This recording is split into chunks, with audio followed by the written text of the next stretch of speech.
Martin from the Philippines. We're here in Real Talk Lifeline. Welcome to Podcast Meditations. You are here with the Way of the Superior Man. Welcome to episode 20.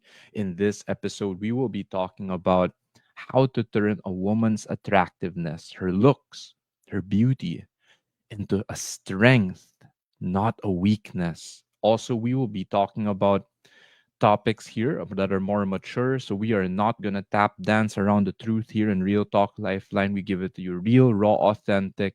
So anyone who was not mature enough to handle, just a warning. So you could stop listening, stop watching right now. So let's get to this episode. Let me share my screen with you over here. Boom.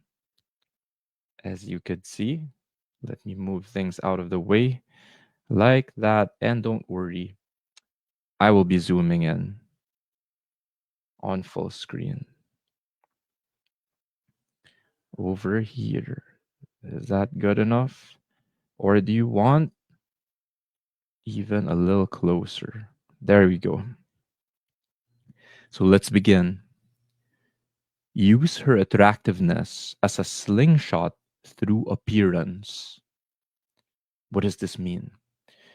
He must never forget, however, that neither the world nor his woman is the purpose of his existence. So I love how this begins. We kick it off by always going back to our deepest purpose. Going back to our deepest purpose. Remember when we get lost with a woman, with looks, with attractiveness. Next line says, in your women, never forget that your sensations and feelings are fleeting and never absolutely enough, but they will never satisfy you absolutely. Never. And you know this. So, what should we do? You already have what you seek, a revelation of your own deep and inherently blissful nature. So, some of you, some of me included, may have to go on a long journey of inner work and self discovery. So, this is for people who do seminars. You get into alternative methods like ice baths, ayahuasca, ceremonies, whatever your journey is, this is what this line points towards. Next line. Then your need is far deeper than any woman can provide. So, what is it? Your ultimate desire is for the union of consciousness, this ultimate spiritual need, spiritual oneness. So, over here in the Philippines, a lot of people would call that God, having that uh, your spiritual health in check, right? So for some, it's the religion. For some, it's spirituality. So it is a deeper need beyond the superficial. Next line. Each moment of appearance and of woman may be a distraction, an obsession, or a revelation. So what does this mean, right? It's not bad or good necessarily. A lot of times it could be a distraction, which is the most dangerous. Obsession is already down a dark path. Revelation is, it can also lead you to the truth, a better understanding of reality, right? And a balance of it.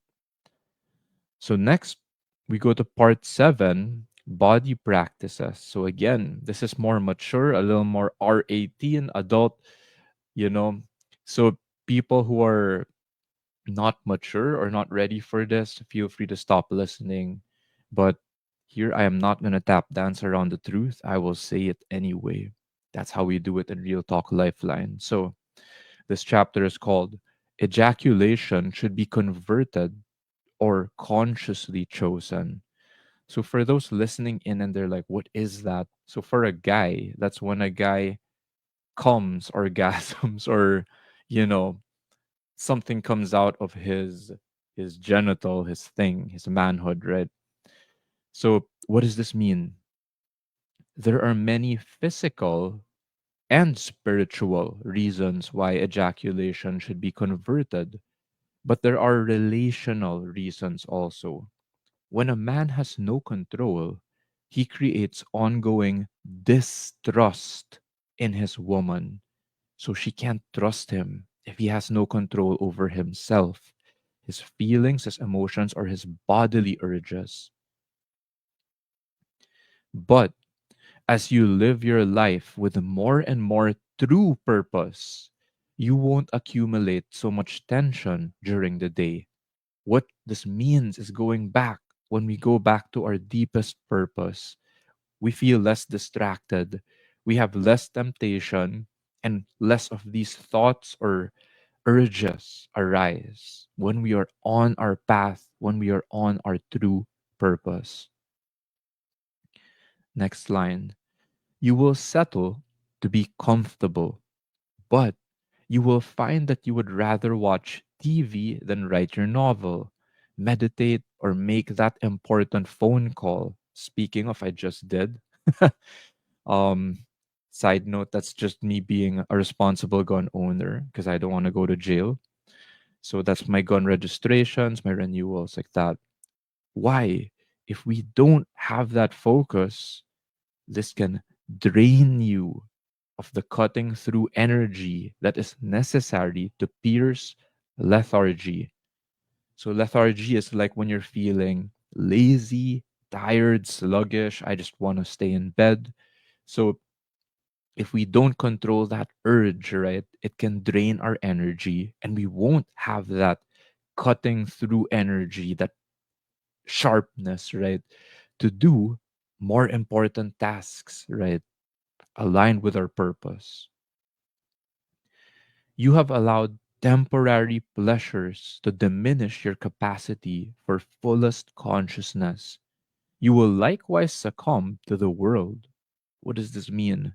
The world will tempt you. You see a McDonald's, fast food, chocolate, junk food.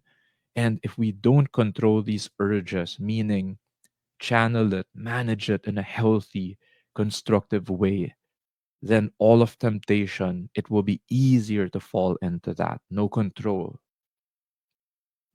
Next line. Cultivate your capacity to persist in the giving of your love. I love this line because it doesn't just say to persist, right? To like force through. It's persisting, but it's aligning with love or doing your highest, your true purpose.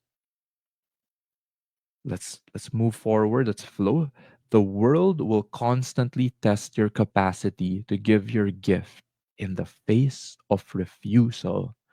For those who can relate, if you've ever just been doing your best, just giving all out, and yet we get many forms of refusal, scene zone, crew, no one liking, no one reacting, no one watching, no one giving you attention, or sometimes it's a downright rejection.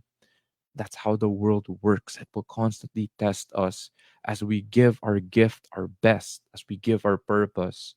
That's how the world will constantly test us. And it's a good thing. Next line. Deep down, your woman only wants love, as do you. So, just like the previous line, that's how I'm learning to understand love. It's not just this feel good emotion, this warm, comfy, cushy feeling. It's also, even in the face of constant test, our capacity to keep giving our best, to keep giving our gift, and to keep giving our love. Last line. Love into melting through her layers of fear. I love this last line because as we give our love, it melts through a woman's layers of fear. It also melts through the layers of fear of the world, of every other person that you come in contact with. So I love this. Let me stop the sharing over here. And this one goes deeper than just the physical and the surface. Thank you. I love you. And I will see you next time.